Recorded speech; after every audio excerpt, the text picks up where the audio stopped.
Christmas is approaching. So it's a time to be happy, it's time to be grateful for the fact you've survived one more fucking year on this earth. Okay, that's New Year, but fuck you. Anyway, I figured I should talk about something I really, really like. And since I'm saving the review of Psychic Force for, when I'm not lazy, and it's not 12 o'clock at night, I figured, fuck it, let's talk about Cave Story. Because, goddamn, if I don't love Cave Story, then I'm just a soulless bastard, you know that? Let me put it simple. Cave Story was recommended to me by a YouTuber. I played it and I didn't get it. Then, I played Super Metroid, Metroid Fusion, a couple of Castlevania games, and then I went back to Cave Story. And my mindset completely changed. If you don't know the history behind Cave Story, it's pretty simple. One man, Daisuke Amai, decided, fuck it, I'm gonna make a Super Famicom / MSX kind of styled game because I can. Windows is open development, and fuck it, I've got too much time on my hands. So, 4 years later, after programming the game, creating the graphics, creating the music, which is also awesome by the way, Cave Story was released. Then it was translated by Aeon Genesis a year later, and the rest is history. What's the plot?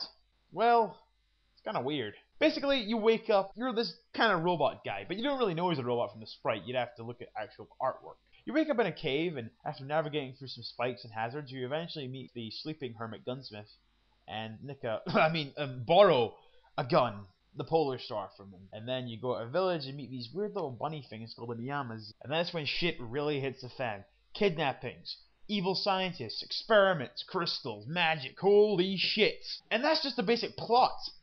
The bosses are badass too, and I don't really want to give any more information away because there's actually a pretty badass plot behind here. Although I will tell you the main character's name is actually Curly Bruce. There are two endings to Cave Story. There's one, well, the non-canon ending, I'm guessing, if there ever was a canon for this game, where you escape on the back of a dragon, and that's basically the bad ending. The real ending is when you go for the final level, which is fucking impossible, by the way. It's really fucking hard. And then you get to the final fight. God damn! There's like 9 bosses at the end of this game, but fuck me is it awesome!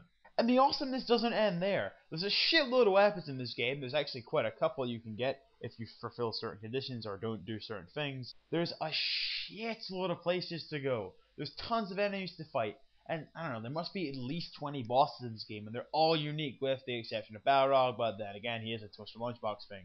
It's awesome, truly awesome, and the final boss is just like, whoa. That's hardcore. It's actually got a pretty satisfying ending too. Cave Story is one of the few games I played all the way to the end and would actually go back and do it again. Hell, I'm doing it now on my PSP. Speaking of which, I probably should mention there's like 3 versions of Cave Story available. There's the remix, remastered kind of versions for WiiWare and DSiWare, and there's the homebrew freeware port for PSP. The PSP port isn't exactly perfect, but it's as good as you can do on the hardware. You should definitely check all of them out. And they're all free too. Well, in a sense. But there's actually some shady business going on with the whole thing. You see, a company approached Daisuke and said, yeah, can we put your game on PSP? And he said, sure, as long as it's free. This is not actually the freeware port for PSP. This was going to be a retail UMD release. But it would obviously cost money, and he was getting cheated out of that, so production was hauled on that. Then there was a WiiWare version of the works that just took ages to come out, and even when it came out, apparently it was really buggy. It had slightly remixed graphics for the Wii and remixed music, which was pretty good. And there is actually a Cave Story remix project that you should check out. There's a lot of metal and techno. It actually works really well. I think Cave Story does have a pretty good soundtrack, and hell, if you just check the soundtrack out alone, there is a master download with the original soundtrack and a bunch of remixes and some other things. That's all I can say for the music, at least. The graphics are fucking gorgeous. If I had to find a direct comparison in style, I would say it's like if there was a Super Famicom remake of an MSX game. It just looks that way.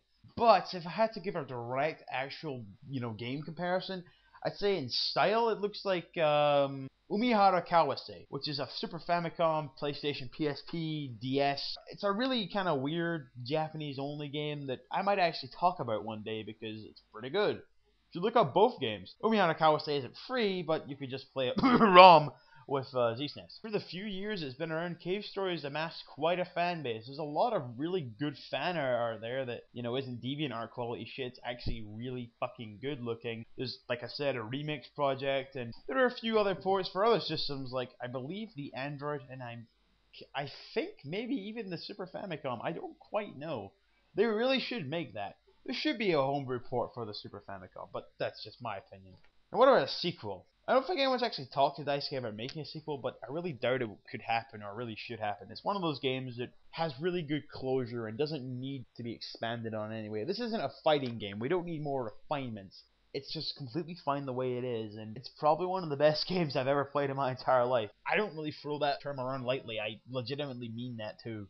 And I have played a lot of games. But anyway, I bring this up so close to Christmas because, yeah, it's free, but hey, if you know someone for Wii or DSi, why not get it for them? It's a really good game, and if they've played older games or played any of the Metroid games, they should be able to appreciate what it's doing. And even then, the story's kind of Disney-esque and heartwarming. And by Disney-esque, I mean Hayao Miyazaki-esque. But still, great game. Just play it for at least half an hour. If you don't like it after half an hour, then you are soulless. You just can't appreciate anything, or you're an FPS loving faggot. And I'm not saying there are no good FPS games. The last week of playing Perfect Dark has taught me that's completely not true. Perfect Dark. Maybe I should review that. In fact, tell me what I should review in the comments if you give a shit. You know, all 25 of you that watch this video. Yeah, the 25 of you that watch this video, and the one of you that actually comments. And finally, a serious note about the show. You know, I have a blogspot page that's kind of shit, but hey, you can go there and check my blogspots. Occasionally I update shit, link some free stuff, because I'm a freeloading bastard. Oh yeah, and if there's a game you feel I should review, send me an email at this address, and I might consider it. I'm not some sort of snobbish asshole like, oh, that game's too lower class for me as I fucking stroke my mustache with my monocle and drink my coffee and shit. No. If someone tells me about something, I'll actually look it up. I'm not that big an asshole, but still. Let me know what you think. I've got a kind of cool idea for the next video. You probably won't give a shit. It's not horror related, but neither was this video. And I'm just rambling.